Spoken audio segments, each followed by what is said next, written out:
Welcome to the Hank Cisco Show. Don't touch that dial. We have a show here. You know, December is a season, right? December, everybody's happy, you know, and people are singing, "'Tis the season to be jolly." Well, let's add something here. "'Tis the season to be healthy." So, with that theme song, I had my two guests are from the Montgomery County Health Department. Dr. Domino, the medical director of Montgomery County, authorized you two to here to talk about, and something is, hey, something we're thinking about, flu, okay? And not about flu to coop. We're talking about the flu. And I hope you all got your flu shots. But I have here two nurses from Montgomery County Health Department, and we're going to talk about, now you get the free visit to the home, okay? You don't, you know, if maybe your physician is not home, or not, I mean, not in the office right now, so we're going to get some information here on what to do in case you start sneezing, coughing, whatever, okay? So we got the fluji-wooji. Now, okay, so from, and I'm going to let you pronounce your own names, you know, because I'm not the greatest guy on pronouncing names. So, from the health department, your name and your title. Marianne Claypotch. I'm a public health nurse with the Montgomery County Health Department. And you're a nurse? Yes, I am. I'm an RN, right. Okay, and your name is? Willie Mae Bell, and I'm also a public health nurse with Montgomery County Health Department. And you're a nurse. Okay, how long have you been with the department? I've been with the health department 7 years. 7 years, okay, and you? 5 years. 5 years. And, you know, what kind of background you got as far as health nurse and all? Where'd you take the training? I went to Widener College. Well, it was Widener College back in the dark ages when I went there. And I worked at an emergency room. I worked in doctor's offices for many years. What hospitals you worked at? Muhlenberg Hospital in Plainfield, New Jersey. Oh, yeah? Okay, New Jersey. That's what, in a receiving ward and stuff like that? Wow. Right, yeah. Right. Well, that's all the action. Yeah, it sure is. When I was a policeman in Orange, I used to drive the emergency wagon and just go into the receiving ward. Rough. That's right. And you know, nurses in the receiving ward, they're a different breed, I'm telling you. Right. You never know what's coming in there. Arm, poop, bleeding, yeah, that's right. Screaming, drunks on a Friday night. Right. You know, That's got right. punched in the nose and bleeding. Emergency room. Okay, now how about you? What's your background on there? I also worked in hospitals. I worked at Episcopal Hospital in Philadelphia. Philadelphia? Episcopal Hospital, Einstein Hospital, and then I made my way to the health department. That's the one that's coming to Norristown, right? Yes. Yes. We'll talk about that later. Yes. Okay. All right. Now, we're going to talk about flu. Okay. Now, how are we going to start this? We say, why get vaccinated for the flu? Why? Why? Flu is a Some people say, I get the flu shot and I get sick. Now, what's the story? Is that a... That's not true. That's not true. Okay. The flu vaccine is an inactivated vaccine, and you cannot get sick from it. You will not get the flu from it. Most people, if they get sick, it's because they were already brewing something before. Right. But it's a highly contagious disease. It hospitalizes about 226,000 people a year, and young children as well as elderly, and about 36,000 die yearly from it, and most of them are the elderly. And because of neglected or so, you know, well, you know, they come down with something else. Right, and it's a respiratory disease that causes, you know, fever, chills. You feel terrible, aches, pains. Right. I mean, you really feel like a truck hit you. Okay. What's the first thing now? The nose starts sniffing stuff, and don't panic, right? No, usually the flu is viral, first of all, and you take all the antibiotics in the world and it's not going to kill a virus. So you really do need to try to prevent it rather than think, oh, wash your hands. Wash your hands often. Drink a lot of water. Cover your mouth when you're coughing. You know, spray your phones with, you know, there's a lot of precautions to take when you're feeling sick. Most of all, stay home. Stay home. Stay home. Okay. And the bad thing is That's right. The bad thing about this time of the year, of course, is that we all jam ourselves into malls and shopping centers, and we're sick, and we really shouldn't be out there. And there's other people sick, but like Willie Mae said, make sure you wash your hands, keep your hands away from your eyes, your nose, your mouth. Yeah, that's right too. I remember I was getting an eye operation or something with a cataract. That's right, and I was going. I guess my nurse comes, no, don't put your hands in your eyes. You know, that's really. Exactly. Little things like that. I want to remind you now, okay? Now listen, make notes what we're talking about here. And you okay. look at it, someone coughs, sneezes in their own hand, then they go and they touch a phone that you have to go behind them and use that same phone. Well, what's happening there? You know, in church, they have that there where you shake hands. And this one guy was sitting next to him right. and then he comes over and puts his hand, get out of here. That's right. So a handful of germs. Well, that is the option, which isn't as good as washing your hands, but I salute them. those. I give them a salute. right. Hello there. The antibacterial gels, they work as well too. Keep those in your purse or your pocket. I see people going like this. Now, what's the story on that? Rather than coughing your hand, you cough in your sleep. That's actually better because. Is that better? Because then they're not going to touch you with that same shoulder or that. You know what? If I go and hug somebody, well, then you go. There you go. Then.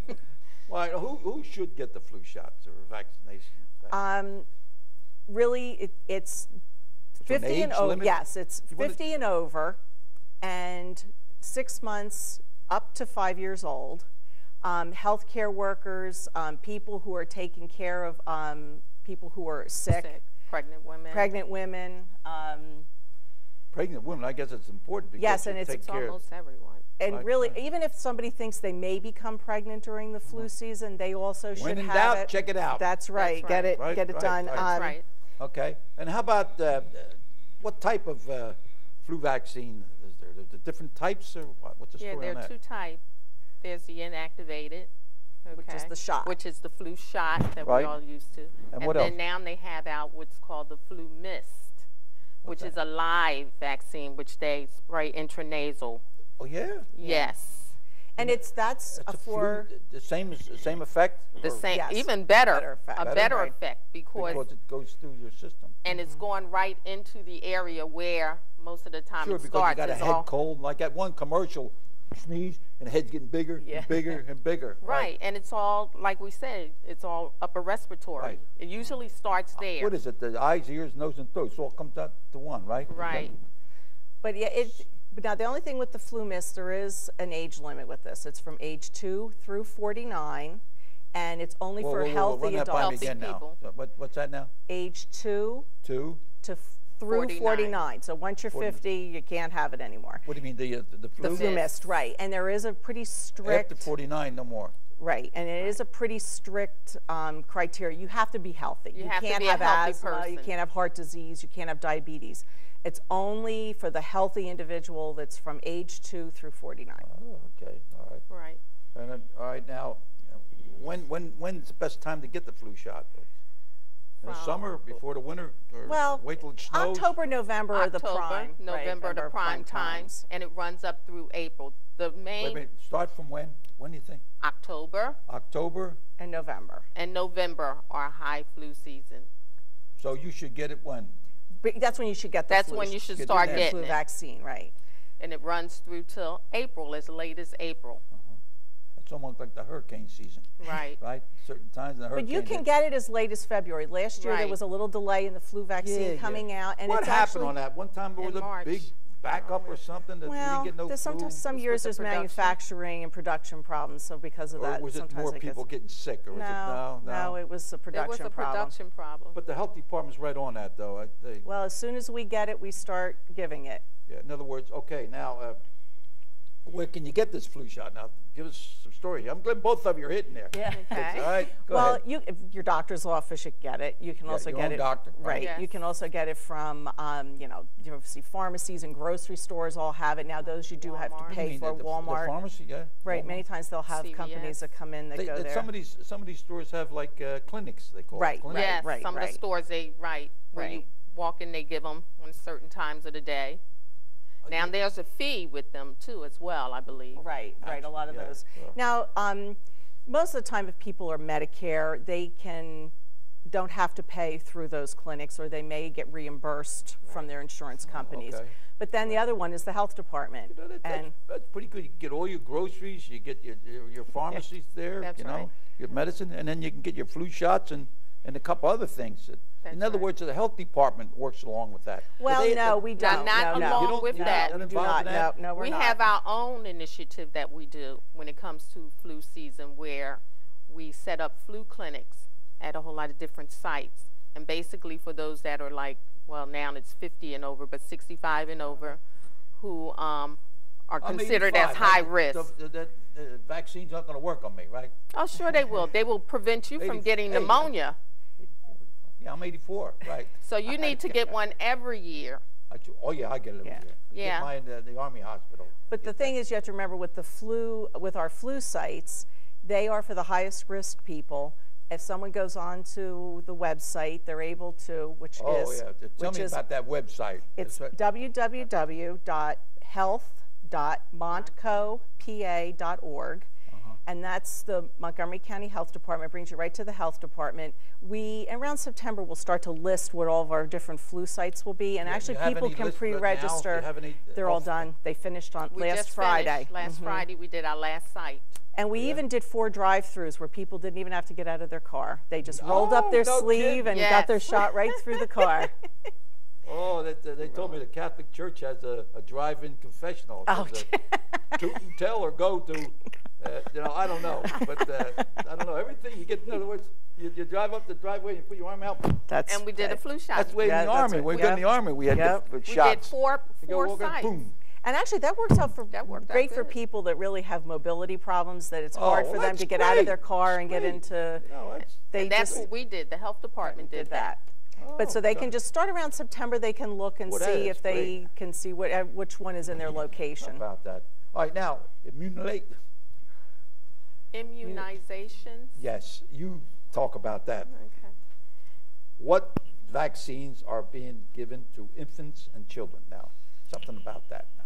Scoop on that. Well, there's a slew of vaccines right now that's being given to infants and children. And basically with infants, they start as early as 2 months of age. First of all, it starts as early as at birth, because before they come out of the hospital, they have already gotten a hepatitis B vaccine, which prevents them from getting hepatitis. Then they finish off the series starting at 2 months, 4 months, 6 months, a year old, and then up. The next shots are at 4 to 6 years old. Right. They get these series of vaccinations to get them ready for school and to protect them from all of these diseases like whooping cough, polio. Is that still around? Yes, it is. Yes, it is. It's made a very big comeback. Yes, it is. Yes. Yeah, there was. I remember years ago, everybody had wooden doors. Okay, and if you had the measles, the health department would come over and there was a yellow sign, measles, and they would tack the sign on there, and you couldn't. I think it was for 30 days. Nobody could go in the house. Well, now they get immunizations to protect them from getting that, so that because at that time, at one time the parents wanted the child to get measles so that they would have the immunity against it, but now it makes them so sick. In other words, they wanted to have it so they get rid of it. Yeah, they did. And one other thing, I don't know if it's in your line or not, but tonsils. Everybody used to get your tonsils out because you get tonsils out and you'll grow, and they don't take your tonsils out no more. They said you had to get your tonsils out, and people were dying with the operation. I think that's what stopped them so much from doing them so much, taking the tonsils out. I remember they told me nobody in my family was. I got 4 brothers and 4 sisters, and we never got it out. Right. But the ones that primarily they get when they're infants are the diphtheria, tetanus, and pertussis, polio, Hib, which is a kind of meningitis. Well, they were diseases right. Familiar with. Polio, right. Also, they would get pneumococcal to prevent them from getting the pneumonia. Hepatitis A now they get. MMR, which is a measles, mumps, rubella, and chickenpox. Whoa. What is it now? What kind of vaccine you got? You said from measles? Measles, mumps, and rubella. Is it one shot for everything? One shot for that. Before you had to get one. Right. That's all one. Now they have it all in one, combined. MMR is called. Man, we're going to live to be 1,000 to keep up like this. That's what we're and the other thing that's brand new now too is that they started finding there were some cases of breakthrough chickenpox. So now children, instead of just getting one chickenpox shot at a year old, now between 4 to 6, they're getting a second one as a booster. Chickenpox has been showing its face again. In other words, they think it wears out a little bit. And and they need a booster. Booster. Or you've had maybe you've had children who never got the vaccine and then got the disease, and then all of a sudden now you see other children coming up with the disease. Well, let's say teenage. We're in high school. We're at Norristown High School now. The teenagers figure, I'm young, I'm healthy and everything, but they have to get the vaccines and different preventative things. What are some of the things here? I see here something about. Well, one of them is the new vaccine called Tdap. TDAP, whatever that is. Right, it's called Tdap. And what that is, it's also usually before when the adolescents would reach the age of 11, 12, they had to get a booster of just tetanus. Well, it's come to find out that these adolescents or these teenagers now are the ones that are carrying the pertussis bug in them. So they come now where they get this booster of Tdap. And this Tdap has pertussis in it, okay, to boost them, to help prevent them from acquiring whooping cough, which is pertussis. In other words, that the teenagers is subject to this, right? To the whooping cough. And just because you're a teenager doesn't mean you're finished with your shots. I mean, they still need to have their tetanus. They need meningitis. With a tetanus shot, now that's in case for infection, like if you get a cut or something. Yeah, they used to call it lockjaw. Right. They still do that? Oh, yes, yes. And everyone should have one of those every 10 years. Every 10 years. Every 10 years. Even you. Oh, you beat every 10, 50, that's about 80. That's right. And the other thing is meningitis, like meningitis vaccine is for the teenagers now. It used to be just when you went to college you got that, and now it's for everybody. They're getting it at 11. 11 and up, right. Yes. And what is that? They get it as early as 11 years old. Oh, yeah? So the teenagers better start looking at some health prevention. That's right. Right, and there's some catch-up things, too. If they haven't ever received the second chickenpox vaccine, we give them that, and hepatitis A. There's many things that we try to catch up the teenagers on. You say the whooping cough. Whooping cough. I always call it the whooping cough. What is it? Whooping. Whooping. People that just sound like Muhammad Ali. Give them a good whipping. Now, how would you know? We say, well, a guy starts coughing, starts mucus coming up. Does he panic, or how would you know the difference? Is there a fever that goes with it, or I guess? You have a cough that makes you cough until you just about vomit. And you have to hear it, and the cough is so forceful. It's almost like they're using their whole stomach body muscles to do this cough. And to hear a baby do that cough almost sounds like it's cutting off their breath. It sounds like, okay, okay, right, yeah, that's the sound. Exactly. Right. It's not the sound of music. It's not right. It's sure and not. you wouldn't know. When you start getting something that don't sound like the sound of music, so go see a doctor. Yeah. Right, and now even when adults or teenagers, they get it, it's kind of like hard. They would really have to have gotten sick to go in the hospital, and then they do these cultures to actually say that it is the whooping cough that they have. Because they can go around coughing and coughing, but may not have that particular whoop. Yeah. And the problem is if there's children that haven't received all their primary series, that 2-month, 4-month, 6-month, and they happen to be around them, they can actually give it to those children, which it can be very, very serious for a young baby. Well, you know, my wife and I, we got a cold. I had a cold. We both went to the doctor.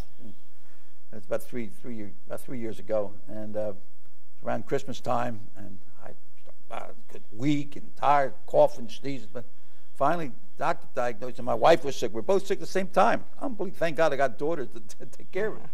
And finally, we both wind up in Montgomery Hospital. Okay. Oh boy. Together. Wow. In the same room.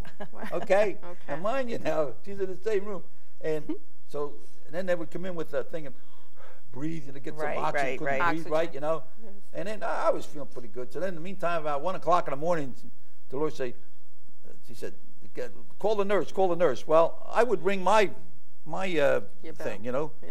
The light would go on, and 1 o'clock in the morning, the nurse comes in, and I says, so she says, what? She comes over to my bed, and she says, well, what's the problem? I says, well, my wife just, you know, well, she's not my patient, and she went out. Oh, my God. Okay. So I start ringing both bells. That's right. That was, that's right. I don't know, maybe I was a rookie nurse there or something. Okay. But that's what happened. We both wind up, I don't know how, but just one was taking care of the other, I guess. And, that's it. And that's it. Right. But wash your hands as soon as drink a lot of fluids. Right. Now we say fluid. Water, soda, coffee. Water's the best. Water's the best. Water's the best. Plenty of fluids, juices, of course. All right, give me some general information. You know, there's one thing we did miss on the adolescents. Touch on something. Come on, I want people to be healthy. One thing we did miss on the adolescents is for females is the new Gardasil, which is the cervical cancer vaccine, and it is being recommended for 11 and older for girls. Internal? Right. It's right. called it's for HPV. What do they call it? Human papilloma virus. Which causes 90% of cervical cancer. Oh my God, that's for right. In young women. When should somebody be checking that? Like the teenager, the girls. Well, teenagers. Right. Before. Right. I mean, it's before somebody becomes pregnant. Well, sexually active. Right. Right. So the idea is to try to start it at 11. To start it before that time comes. Should we take this here vaccine before anything happens, or wait till it happens? It's from age 11 through 26 is what is recommended. The health department. That's when something can happen. We do have it, but well, not so much when something can happen. It's like just to start them with this to prevent them from when it does happen. So we're catching them at a young age, way before they, that time comes. Mm-hmm. Well, and it's it's a very good vaccine. What's it called again? Gardasil. Gardasil is the one that's out on the market right now. It's against HPV. Pay attention. That's right. And it is protecting them from cervical cancer. That's the reason. Now, you have a website, right? The website, and they're going to get some information from the website, right? Right. See if we can flash that on the screen later, but we'll leave that with for the health department. That's all right. That's right. And all right, now what else? What else now? What else you want to tell me about so I can stay healthy, and so all my fans out there and the people I know and people so you can watch stay the healthy. show. For adults, of course, immunizations still are for them, provided through your doctor. You should always get a tetanus booster every 10 years. Of course, you get your flu vaccine every year.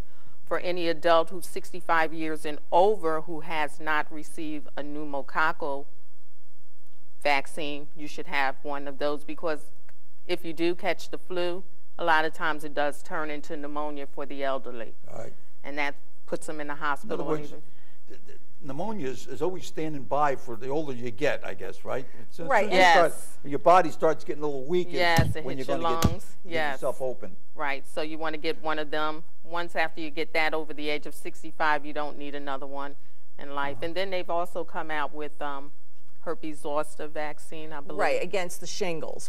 Shingles. Yeah, tell me about that. What's the scoop on that? Well, shingles, you have to have had the chicken pox sometime in your life. It lays dormant in your body, and sometime during your life, if you your immune system gets down, whether you're just, become very frail, or you're on chemotherapy or radiation therapy or on steroids or had a lot of stress in your life, you can all of a sudden get the shingles. And it is a rash, very shingles?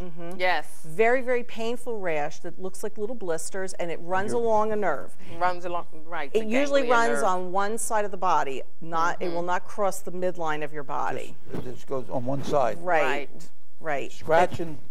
And it's usually what happens is painful first. Right. That's usually what starts, is this pain. And if they start to see a little bit of a rash that looks almost like little blisters, they need to get to the doctor, because there is medicine to take to try to curb the symptoms. And then when they have that, that's when they're contagious as well. So if someone is around them that's never had the chicken pox or something like that, pregnant women, they can get that virus. That's another, I remember when I was a kid, what we had was measles, whooping cough, the polio, mumps. What was the scoop of the mumps? People still get the mumps? Swell up on the side Right. here? Well, actually, that changed a little bit too. It used to be that as long as you had one mumps vaccine, you were fine. You were fine. You had to have 2 measles, but as long as you had 1 mumps. But now you got measles 2 times? No, the vaccine. Yeah. But now they started finding out there were some cases of the mumps. There were some pockets of them. Well, what's the difference? The mumps, I mean, your jaw parotid gland, the glands up in here, your parotid glands get swollen. Right. Yeah. And then, so what's the scoop? You have something to prevent that too? The vaccine that we give to prevent that, that's the one that's called MMR. That vaccine has in it a protection against measles, mumps, that's the 2 M's, and rubella, which is German measles. German, oh yeah. They had rubella, to get in there. Right. Okay, the half hour is over. We got all this medical information. And no charge, no charge, no office visit charge. No okay? co-pays. No co-pays no today. copay. So, ladies and gentlemen, thank you for allowing us to come into your home, and we really appreciate that. And I appreciate you coming here. Oh, well, thank you for having us. Tell Dr. Domino thanks a lot for sending you over here, and 2 nurses. And the next time I get sick, I want you to come over and see me. Okay. And we will. Take Just care. make sure that you keep your Okay. hands washed and get your Wash vaccines. your hands. And Okay. get your vaccine. 'Tis the season to be healthy. Ladies and gentlemen, thanks a lot. And I want to give you a little gift here for being on the Hank Cisco show, Thank the you. Comcast 28. Thank you. Watch the show. It's Thank gonna you be very on much. Thank you. Monday, Wednesday, and Friday at 5 p.m., Saturday 2, and every day at noontime. Channel 28, Comcast. Okay? And God bless and have a good holiday. Stay healthy. Right. Drink water. Not too much of the other stuff. Okay. All righty. Later. Later. All right.